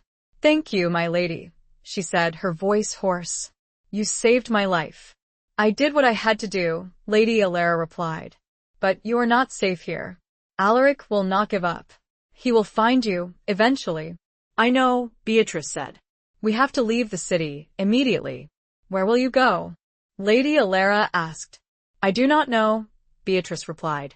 But we have to get away from here, far away from Alaric's reach. Lady Alara thought for a moment, her brow furrowed. There is a place, she said, a sanctuary, a remote monastery, high in the mountains, known only to a few. It is a place of peace, of refuge, a place where you might be safe. She gave Beatrice detailed instructions on how to reach the monastery, warning her of the dangers of the journey, of the treacherous mountain passes, of the bandits and wild animals that roamed the area. It will not be easy, Lady Alara said. But it is your best chance. Go now, and may the gods protect you. Beatrice thanked Lady Alara again, her heart filled with gratitude. She slipped out of the palace unnoticed and made her way back to the inn, where Geoffrey was waiting anxiously. She told him what had happened, of Alaric's visit, of Lady Alara's warning, of the sanctuary in the mountains. We have to leave now, she said, her voice urgent. We have no time to lose. They gathered their belongings, their disguises now useless, and slipped out of the inn, disappearing into the crowded streets. They made their way to the city gates, their hearts pounding with fear, their eyes scanning the crowds, expecting to see Alaric's men at any moment. They passed through the gates unnoticed and found themselves on the open road, the city walls behind them, the mountains looming in the distance. They were beyond the walls, beyond Alaric's immediate reach, but they were not yet safe. The journey had just begun, a new and perilous chapter. They continued, with the sun setting to the west, the faint sound of horses following, carried on the wind. Chapter 12. Trials of Trust. The journey to the mountain monastery was fraught with peril. The roads were rough and treacherous, winding through dense forests and across steep ravines. The weather was unpredictable, shifting from sunshine to snowstorms in a matter of hours. And the threat of Alaric's men, of bandits and wild animals, was ever present. Geoffrey, with his knowledge of the wilderness and his skills as a warrior, took the lead, guiding Beatrice through the difficult terrain, protecting her from danger. He was constantly watchful, alert to any sign of pursuit, any indication of a threat. Beatrice, despite her lack of experience in the wild, proved to be a resilient and resourceful companion. She endured the hardships of the journey without complaint, her spirit undaunted, her determination unwavering. She helped gather firewood, prepare meals, and tend to their injuries, her skills as a healer, honed during her years managing Blackmere's estates, proving surprisingly useful. As they traveled, they shared stories, their pasts, their fears, their hopes. They learned more about each other, deepening their bond, strengthening their trust. They were no longer just a fallen knight and a runaway lady, they were companions, partners, friends. But the incident at the royal court, Alaric's near discovery of them, had cast a shadow over their journey. Beatrice couldn't shake the feeling that they were being watched, that Alaric's spies were still on their trail. She questioned Lady Alara's motives, wondering if she had truly helped them, or if she had merely delayed their capture, buying them time, but ultimately leading them into another trap. "Do you trust her, Sir Geoffrey?" she asked one evening, as they sat huddled around a small fire, their meager meal cooking over the flames. "Do you trust Lady Alara?" Geoffrey looked at her, his gray eyes reflecting the flickering firelight. He hesitated for a moment, his brow furrowed. "I do not know, my lady," he replied. She seemed genuine, her anger at Alaric seemed real. "But she is a member of the royal court, a place of intrigue and deception. I cannot be sure. I fear she may have betrayed us," Beatrice said, her voice low, her gaze fixed on the flames. "I fear that this monastery, it may be another trap." Geoffrey understood her fear. He had been betrayed before, by someone he had trusted with his life. He knew how easily trust could be broken, how quickly loyalty could turn to treachery. "We have to be careful, my lady," he said. "We have to be vigilant. We cannot trust anyone, not completely, until we know for sure." They continued their journey, their senses heightened, their guard up. They avoided the main roads, sticking to less traveled paths, always watchful, always alert. One day, as they were crossing a narrow mountain pass, they were ambushed. A group of bandits, armed with swords and bows, emerged from the rocks, surrounding them. "Drop your weapons," the leader of the bandits shouted, his voice gruff, his eyes menacing. "And hand over your valuables." Geoffrey drew his sword, his warrior instincts kicking in. He was outnumbered, but he would not surrender without a fight. He would protect Beatrice, even if it meant sacrificing his own life. "Stay behind me, my lady," he said, his voice calm, his eyes fixed on the bandits. Beatrice, despite her fear, stood her ground. She drew the small dagger she carried hidden beneath her cloak, her hand trembling slightly, but her resolve firm. The fight was fierce and brutal. Geoffrey fought with the skill and ferocity of a seasoned warrior, his sword flashing in the sunlight, deflecting blows, striking down his opponents. Beatrice, despite her lack of training, fought with courage and determination, using her dagger to defend herself, to protect Geoffrey. They managed to defeat the bandits, but not without sustaining injuries. Geoffrey had a deep cut on his arm, and Beatrice had been struck on the head, leaving her dazed and disoriented. They tended to their wounds as best they could, using herbs and bandages they had gathered along the way. They knew that they had to keep moving, that they could not afford to stay in one place for too long. As they continued their journey, their trust in each other deepened. They had faced danger together, fought together, survived together. They had proven their loyalty, their courage, their commitment to each other. But the question of Lady Alara's trustworthiness still lingered, a shadow over their journey. They knew that they could not fully trust anyone until they reached the monastery, until they knew for sure whether it was a sanctuary or a trap. That uncertainty put a wedge between them as they second-guessed their own decisions. The sun was setting as they approached the cliff, and Beatrice had her doubts. Was this the place? Chapter 13. The Heart of Winter. The cliff face loomed before them, a sheer wall of rock and ice, seemingly insurmountable. The setting sun cast long, cold shadows across the landscape, painting the snow-covered peaks in hues of orange and purple. The wind howled through the narrow pass, carrying with it the bite of winter, the promise of a freezing night. "Are you sure this is the right way, Sir Geoffrey?" Beatrice asked, her voice strained, her body shivering from the cold and the lingering effects of her head injury. Geoffrey consulted the crude map Lady Alara had drawn for them, his brow furrowed, his eyes scanning the terrain. "According to the map," he said, "the monastery is located at the top of this cliff, hidden within a secret passage." He pointed to a narrow crevice in the rock face, barely visible in the fading light. "That should be it," he said, "the entrance to the passage." Beatrice looked at the crevice, her doubts growing. It seemed impossible that a monastery could be hidden up there, that a passage could exist within that solid rock. She couldn't shake the feeling that they were being led into a trap, that Lady Alara had deceived them. "I do not like this, Sir Geoffrey," she said, her voice low, her eyes filled with apprehension. "It feels wrong." Geoffrey understood her fear. He too felt a sense of unease, a premonition of danger. But they had come too far to turn back. They had to see this through, to find out whether the monastery was a sanctuary or a trap. "We have to try, my lady," he said. "We have no other choice." They approached the crevice cautiously, their senses heightened, their guard up. Geoffrey drew his sword, his hand tight on the hilt, ready for anything. Beatrice clutched her dagger, her heart pounding in her chest. As they entered the crevice, the darkness closed in around them, the cold air heavy with the scent of damp stone and something else, something ancient and unsettling.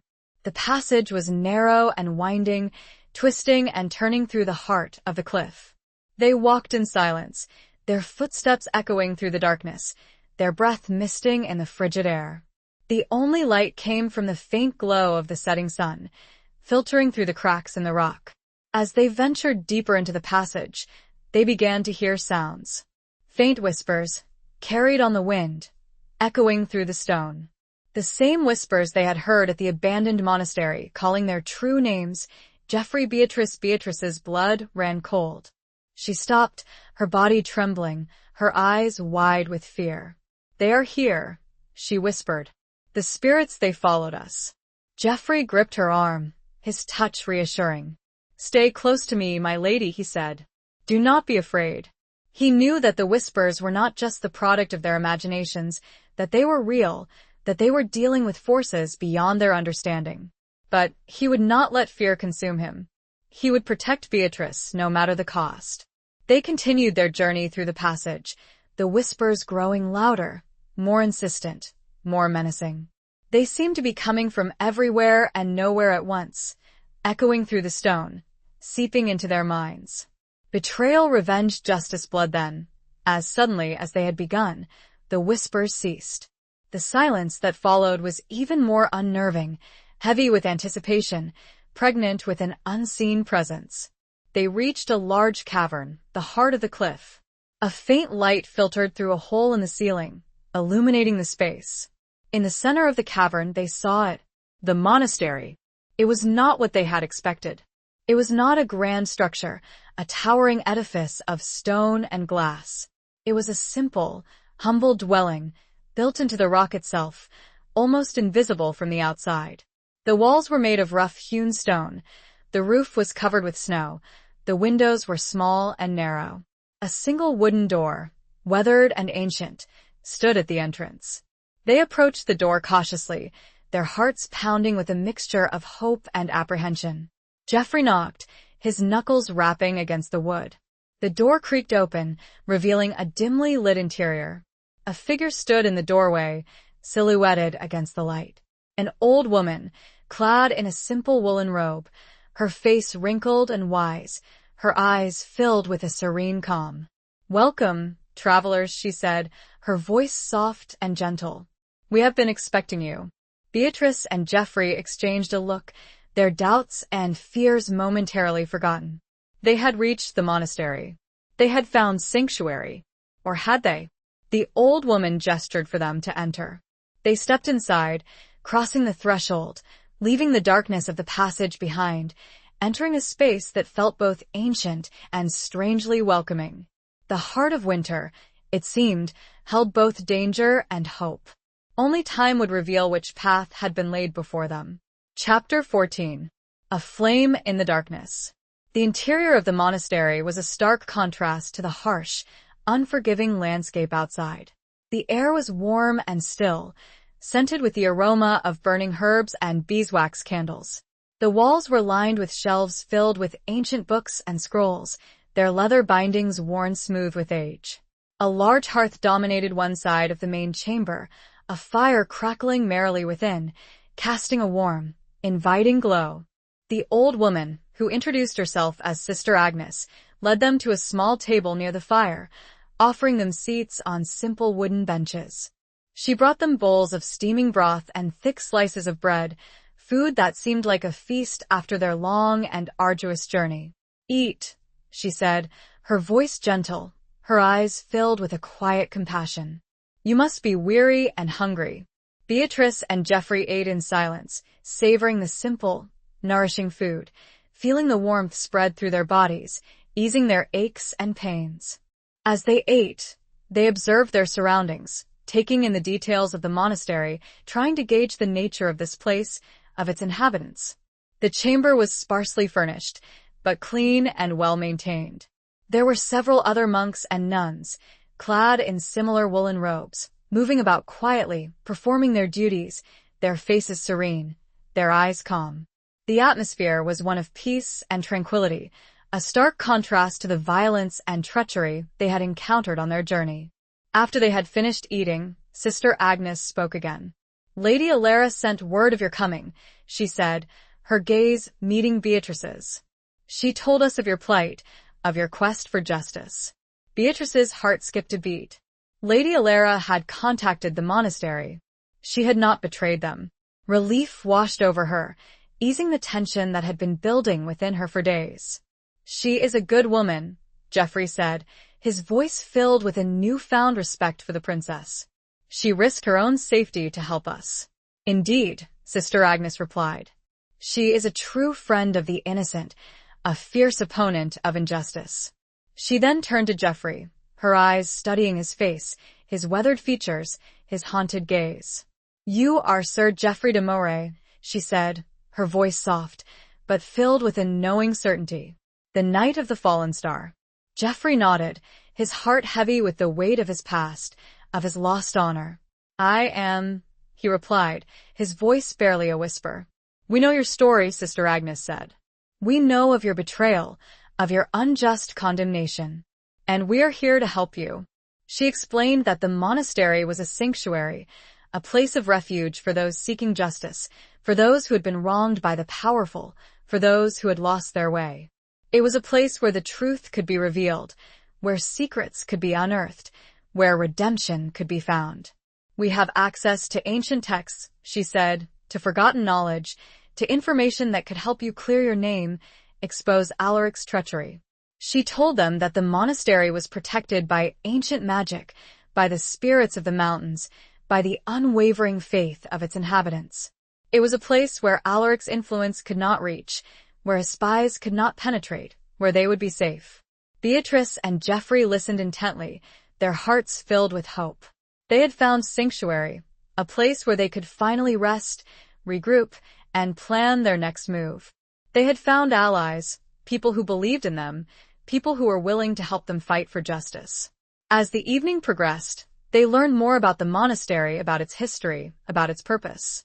They met the other monks and nuns, sharing stories, exchanging experiences, finding solace in their shared struggles. They were shown to their quarters, small, simple cells, but clean and comfortable. Beatrice, for the first time in weeks, felt a sense of peace, a sense of security. She lay down on the narrow bed, her body aching, her mind exhausted, but her heart filled with a flicker of hope. As she drifted off to sleep, she thought of Geoffrey, of his courage, his resilience, his unwavering loyalty. She thought of the bond they had formed, the trust they had built, the love that was slowly blossoming between them, a flame in the darkness, a beacon of hope in a world of treachery and despair. It had been, after all, a place of light and warmth. She knew that the journey ahead would still be difficult, that they would face many challenges, many obstacles. But she was no longer afraid. She had Geoffrey by her side, she had the support of the monastery, and she had a renewed sense of purpose, a burning desire for justice. She closed her eyes, her dreams filled with images of hope, of redemption, of a future where truth and justice would prevail. And in her dreams, she reached out to Geoffrey, and he took her hand. Chapter 15. Shadows of Blackmere. Days turned into weeks, and the monastery became a sanctuary in the truest sense of the word. Beatrice and Geoffrey settled into a routine, finding solace in the quiet rhythm of monastic life. They spent hours in the library, poring over ancient texts, searching for any clue, any evidence that could help them clear Geoffrey's name. Sister Agnes, with her vast knowledge of history and lore, guided their search, offering insights and interpretations that proved invaluable. They discovered documents detailing Alaric's rise to power, his ruthless ambition, his history of manipulating and betraying those who stood in his way. They found accounts of the battle where Geoffrey had been captured, accounts that contradicted Alaric's version of events, accounts that hinted at foul play. But the most significant discovery came in the form of an old, faded letter hidden within the pages of a forgotten chronicle. It was a letter from Thomas, Geoffrey's loyal squire, written just days before the battle. Geoffrey's hands trembled as he read the words, his eyes filling with tears. Thomas had written of his suspicions of Alaric, of his belief that Alaric was planning to betray Geoffrey, to seize his lands and titles. He had vowed to protect Geoffrey, to expose Alaric's treachery, even if it meant risking his own life. He knew, Geoffrey whispered, his voice choked with emotion. Thomas knew all along, and he tried to warn me. Beatrice placed a comforting hand on his arm, her heart aching for him. She knew how much Thomas had meant to him, how deeply he had grieved his loss. He was a true friend, Sir Geoffrey, she said, her voice soft. And his sacrifice was not in vain. This letter, it is proof of Alaric's guilt. It is proof of your innocence. The discovery of the letter strengthened their resolve, fueling their determination to bring Alaric to justice. They knew that they had a powerful weapon, a piece of evidence that could shatter Alaric's carefully constructed facade, expose him for the traitor he was. But their time at the monastery was not solely focused on their quest for justice. It was also a time of healing, of growth, of transformation. Beatrice, freed from the constraints of her noble life, from the expectations and obligations that had weighed her down, began to rediscover herself. She spent hours exploring the mountains, hiking through the snow-covered peaks, breathing in the crisp, clean air, finding solace in the beauty and tranquility of nature. She learned new skills, helping the monks and nuns with their daily tasks, tending to the gardens, caring for the animals, discovering a sense of purpose and fulfillment she had never known before. Geoffrey, too, began to heal. He found solace in the quiet contemplation of monastic life, in the rhythm of prayer and meditation. He spent hours practicing his swordsmanship, honing his skills, regaining his strength, preparing for the day when he would finally confront Alaric. And as they healed, as they grew, their bond deepened. They shared their stories, their dreams, their fears, their hopes. They found comfort in each other's presence, strength in each other's support, love in each other's eyes. One evening, as they sat by the fire in the main chamber, Geoffrey turned to Beatrice, his gaze filled with a tenderness that made her heart flutter. "My lady," he said, his voice soft, his eyes searching hers, "I have something to tell you." Beatrice's breath caught in her throat. She knew what was coming. She had seen it in his eyes, felt it in his touch. She had been waiting for this moment, dreading it and longing for it at the same time. "I have fallen in love with you," Geoffrey said, his voice barely a whisper, his heart laid bare. Beatrice's eyes filled with tears, tears of joy, tears of relief. She had fallen in love with him too, slowly, gradually, inevitably. She had tried to deny it, to suppress it, telling herself that it was foolish, impossible, given their circumstances. But she could no longer deny the truth. "And you, Sir Geoffrey," she replied, her voice trembling slightly, her heart overflowing with love. He reached for her hand, his touch gentle, his gaze filled with a love that was both fierce and tender. They sat there, hand in hand, their hearts entwined, their love aflame in the darkness, a beacon of hope in a world of uncertainty. But their newfound happiness was soon overshadowed by a chilling reminder of the dangers that still lurked. A messenger arrived at the monastery, bearing a letter from Lady Alara. It was a warning. Alaric had discovered their whereabouts. He was sending men to the monastery. They were no longer safe. A shadow fell over their sanctuary, a shadow of Blackmere, of Alaric, of the past they had tried to escape. The news hit Beatrice harder. Would she always be running? Chapter 16. The Unspoken Vow. The news of Alaric's impending arrival shattered the fragile peace of the monastery. Fear replaced tranquility. Urgency replaced serenity. The monks and nuns, normally calm and composed, moved with a newfound haste, preparing for the inevitable confrontation. "We must leave immediately," Sister Agnes said, her voice firm, her eyes filled with concern. "The monastery is no longer safe. Alaric's men will be here soon." Geoffrey nodded, his jaw set, his eyes hardening with resolve. He had known this day would come, that he would eventually have to face Alaric, to confront his past. He was ready. Beatrice, however, was not. She felt a wave of despair wash over her, a sense of helplessness. She had thought they had found sanctuary, a place where they could be safe, where they could plan their next move. But now, they were being forced to flee again, to run from the shadows that pursued them. "Where will we go?" she asked, her voice trembling slightly, her eyes searching Geoffrey's. "I do not know," Geoffrey replied, his voice heavy with uncertainty. "But we will find somewhere. We will not give up." He placed a comforting hand on her arm, his touch sending a surge of warmth through her. He looked at her, his eyes filled with a love that was both fierce and protective. He would not let anything happen to her. He would protect her, even if it meant sacrificing his own life.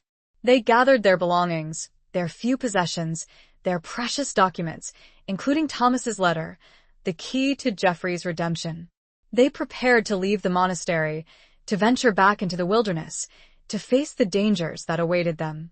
But before they left, Sister Agnes called them to the small chapel, a simple, sacred space where the monks and nuns gathered for prayer and meditation.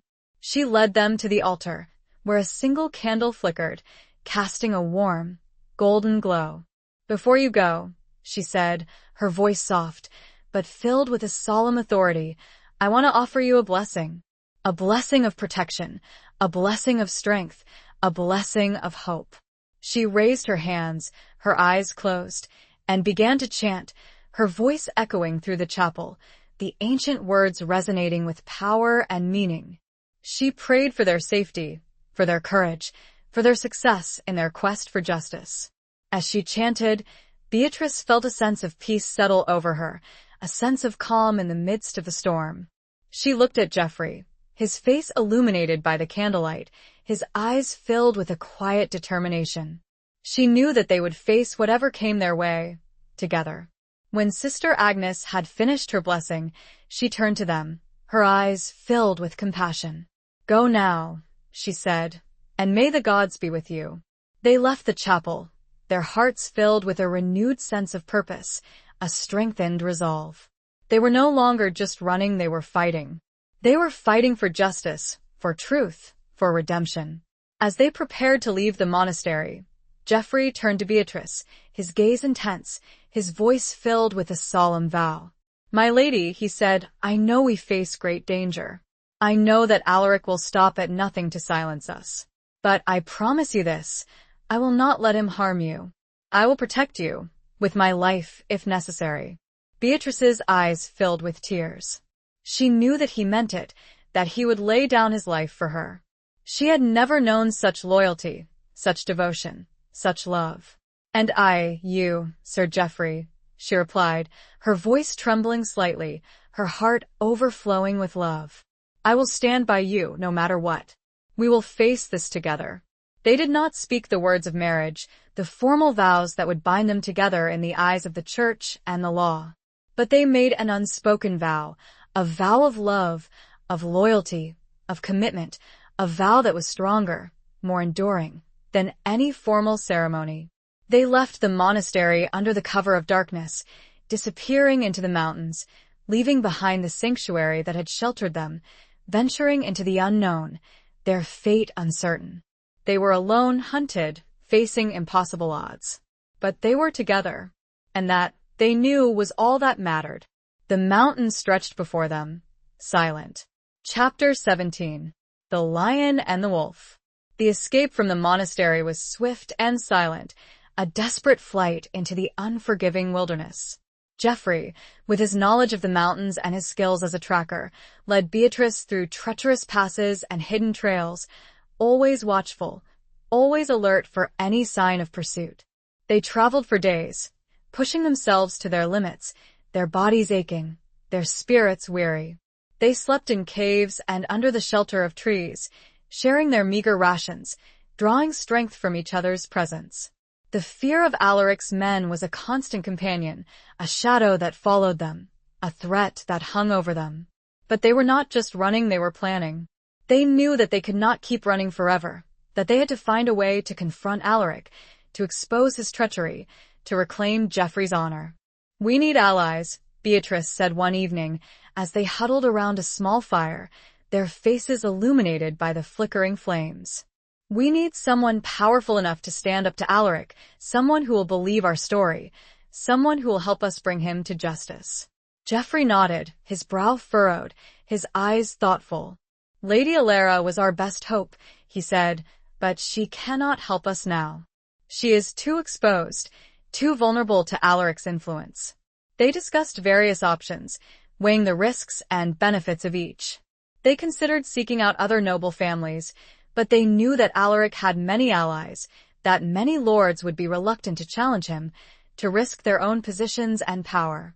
Then, Beatrice remembered a name that had been whispered in the corridors of Blackmere, a name that inspired both fear and respect.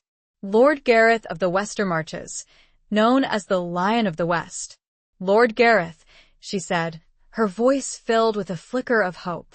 "He is known for his independence, his strength, his unwavering sense of justice. He has no love for Alaric, and he is powerful enough to challenge him." Geoffrey's eyes widened. He knew of Lord Gareth, of his reputation as a fierce warrior, a just ruler, a man who did not bow to anyone, not even the king.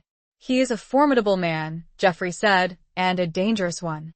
He is not easily swayed, and he does not trust easily. But he might be our only hope."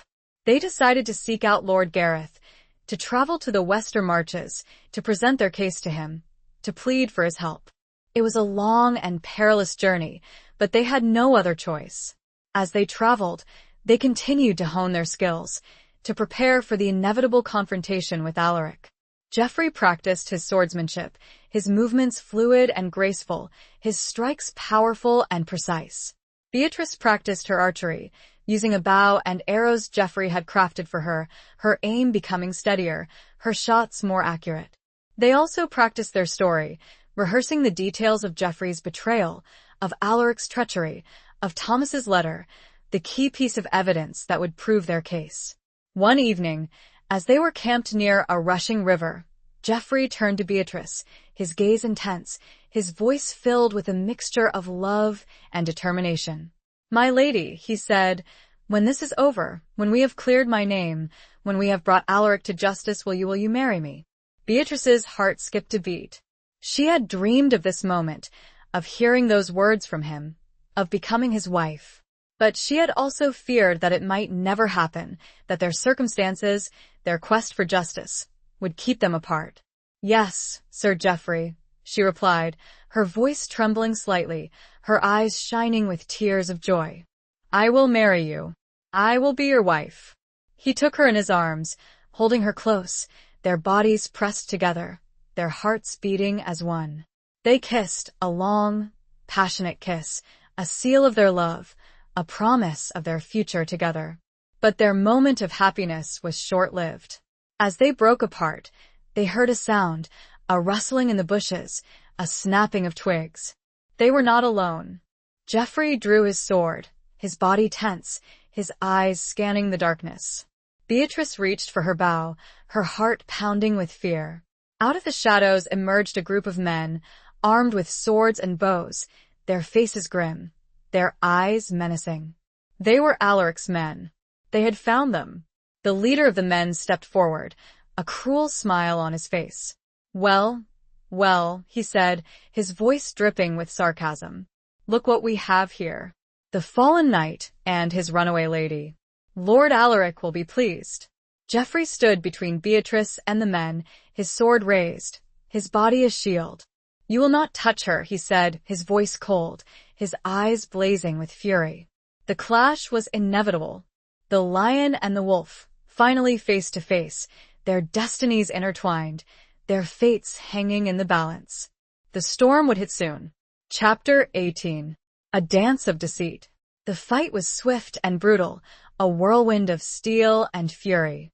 Geoffrey, outnumbered but undaunted, fought with the skill and ferocity of a cornered wolf, his sword a blur of motion, deflecting blows, parrying thrusts, striking down his opponents.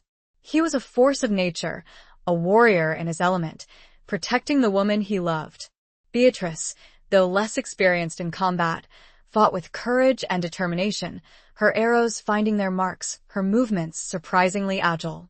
She had learned much from Geoffrey, from their time in the wilderness, from the constant threat of danger. She was no longer just a lady of the court, she was a warrior, fighting for her life, for her love, for her future. Despite their valiant efforts, they were slowly being overwhelmed. Alaric's men were numerous and well-trained, their attacks relentless. Geoffrey sustained several wounds, his armor dented and stained with blood. Beatrice, too, was tiring, her arrows running low, her strength waning.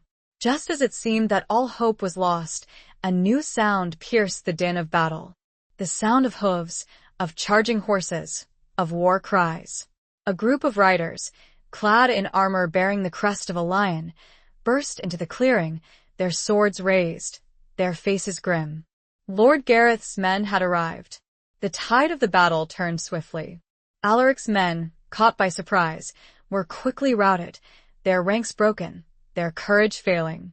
The leader of the men, seeing his defeat, attempted to flee, But Geoffrey, with a final surge of strength, intercepted him, his sword striking true, ending the man's life.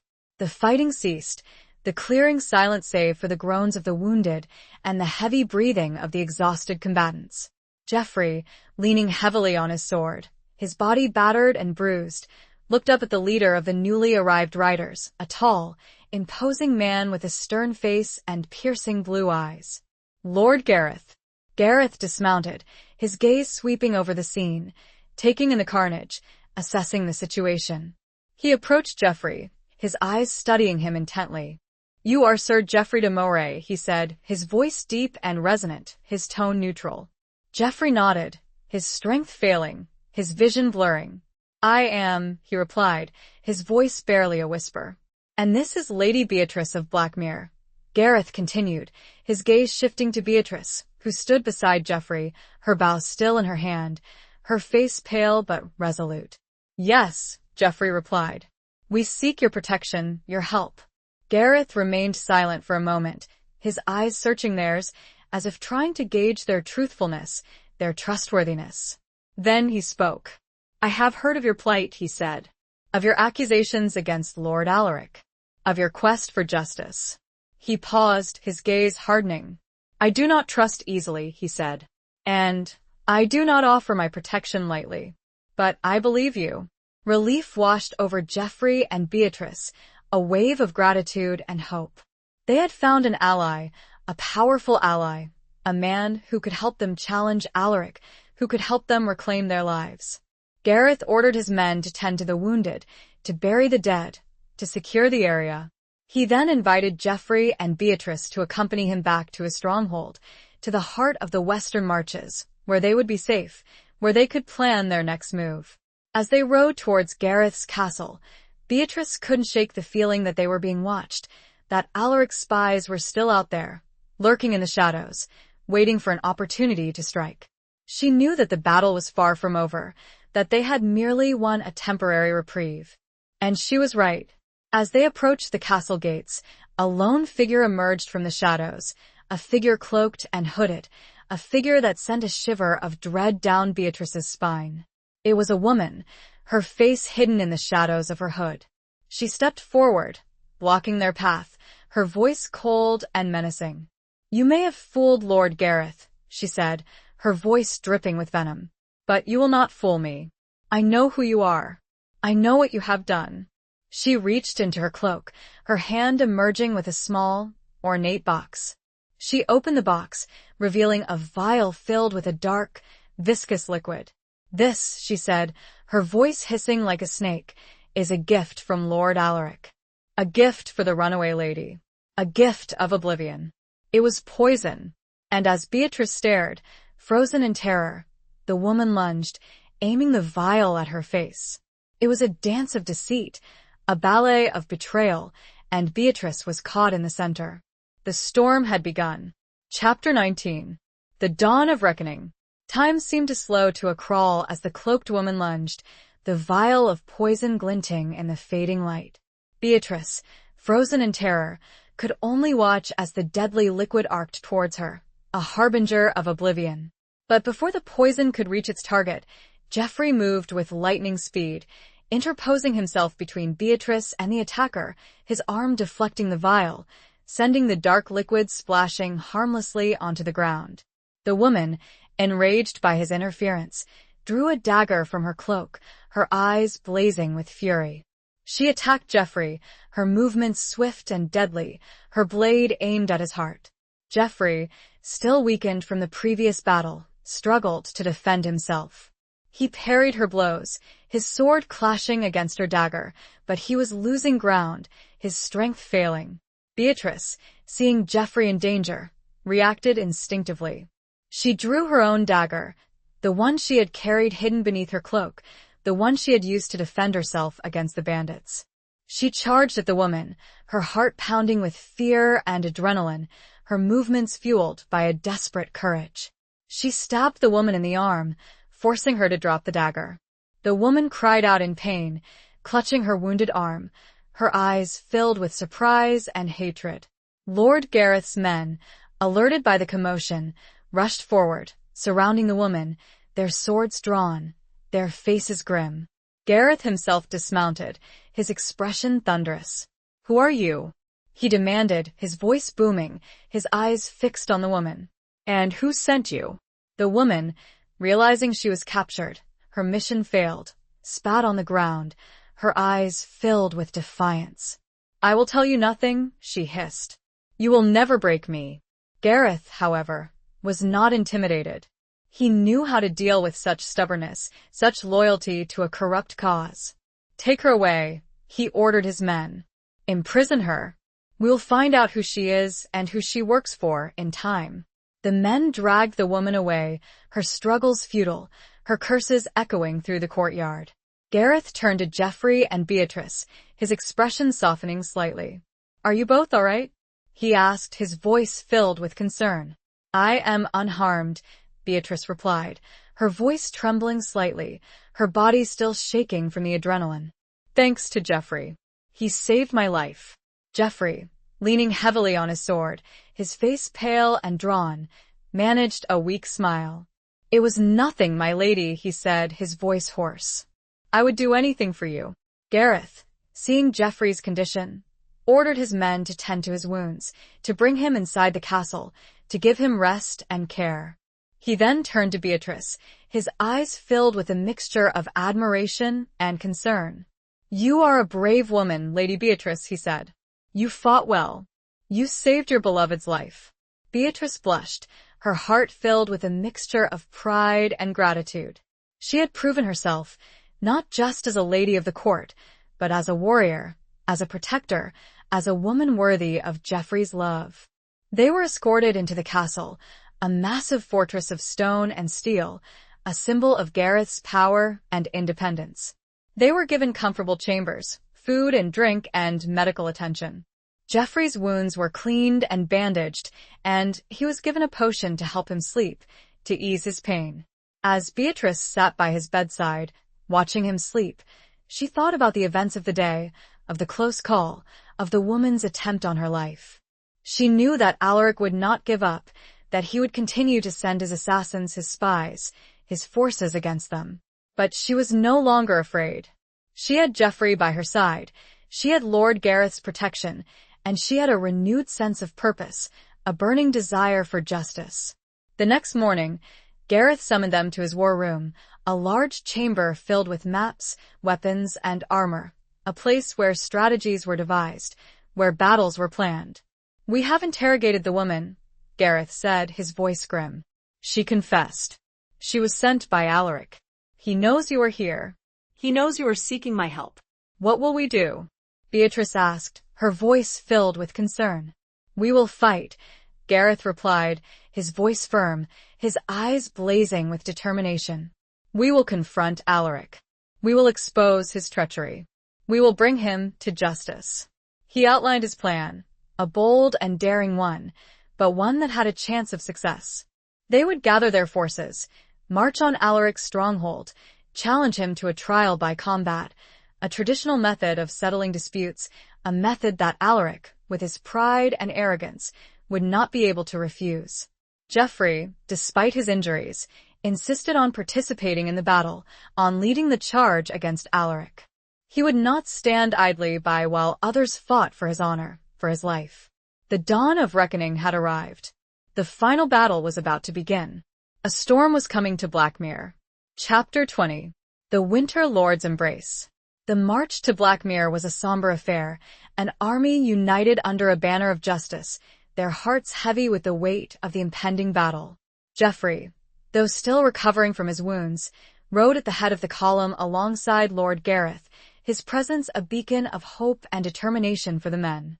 Beatrice, clad in light armor and armed with her bow and dagger, rode beside him, her spirit unwavering, her love for Geoffrey a shield against fear. As they approached Blackmere Castle, the sight of its familiar towers and walls stirred a mix of emotions within Beatrice. It was the place of her birth, the home she had been forced to flee, the symbol of her gilded cage. But now, it was also the stage for the final confrontation, the place where justice would be served, where her future and Geoffrey's would be decided.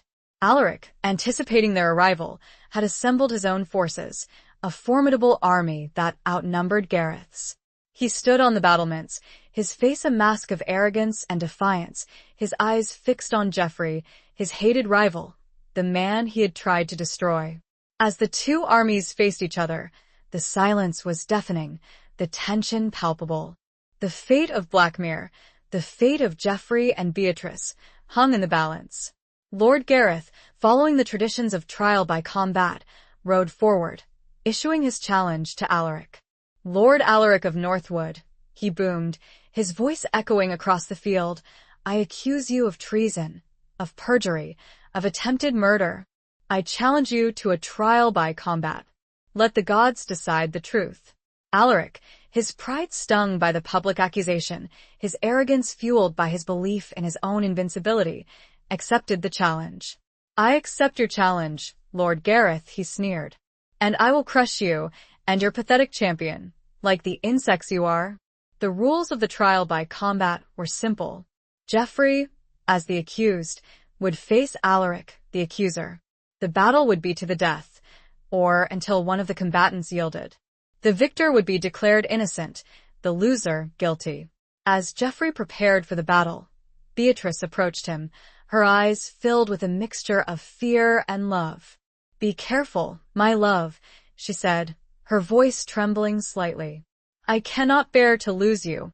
Geoffrey took her hand, his touch gentle, his gaze filled with a tenderness that made her heart ache. "I will be careful, my lady," he replied, "and I will win. I will win for you, for us, for our future." He kissed her, a long, passionate kiss, a seal of their love, a promise of his return. Then, he donned his helmet, mounted his horse, and rode out onto the field to face his destiny. The battle between Geoffrey and Alaric was a clash of titans, a duel for the ages. They fought with swords, with lances, with axes, their movements fluid and graceful, their strikes powerful and precise. They were evenly matched, their skills honed by years of training, their wills fueled by hatred and vengeance.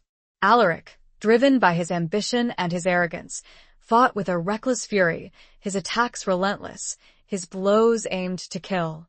Geoffrey, fighting for his honor, for his love, for his future, fought with a calm determination, his movements precise, his defenses impenetrable.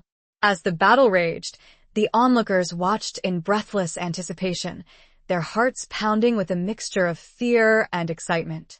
Beatrice, standing beside Lord Gareth, could barely breathe, her eyes fixed on Geoffrey, her heart aching with every blow he took, every near miss. The fight seemed to go on forever, the outcome uncertain. Both men were wounded, their armor dented and stained with blood, their bodies exhausted. But neither would yield, neither would surrender. Then, in a final, desperate surge, Geoffrey disarmed Alaric, his sword knocking Alaric's blade from his hand. He stood over him, his sword pointed at Alaric's throat, his eyes blazing with a mixture of triumph and sorrow. "Yield, Alaric," he said, his voice hoarse but firm. "Yield and confess your crimes." Alaric, defeated, humiliated, his pride shattered, looked up at Geoffrey, his eyes filled with hatred and despair. He knew he was beaten, that his life was in Geoffrey's hands. With a final, defiant curse, he spat on the ground. "Never," he hissed. "I will never yield to you." Geoffrey, his heart heavy with the weight of his decision, raised his sword. He had won. Justice had been served. But there was no joy in his victory, only a profound sadness, a sense of loss. He lowered his sword, not in mercy, but in a final act of defiance against the cycle of violence and hatred that had consumed Alaric. He would not kill a defenseless man, even one as vile as Alaric. "Take him," Geoffrey said, his voice weary, his gaze turning to Lord Gareth. "Let the king decide his fate." Gareth's men seized Alaric, binding his hands, leading him away. The battle was over. Geoffrey had won. His name was cleared, his honor restored. As Geoffrey dismounted, Beatrice ran to him, throwing her arms around him, her tears flowing freely. "You did it," she cried. "You won. You are free. He held her close, his body trembling with exhaustion and relief, his heart overflowing with love. We did it, my lady, he said, his voice hoarse, but filled with joy. We did it together. The winter had passed. The storm had subsided. And in the embrace of the winter lord, Beatrice found her spring, her future, her forever. The sun shone brightly upon Blackmere once more. Epilogue. The spring that followed was a time of rebirth, of healing, of new beginnings. Blackmere Castle, once a symbol of confinement and despair, was transformed into a haven of peace and prosperity.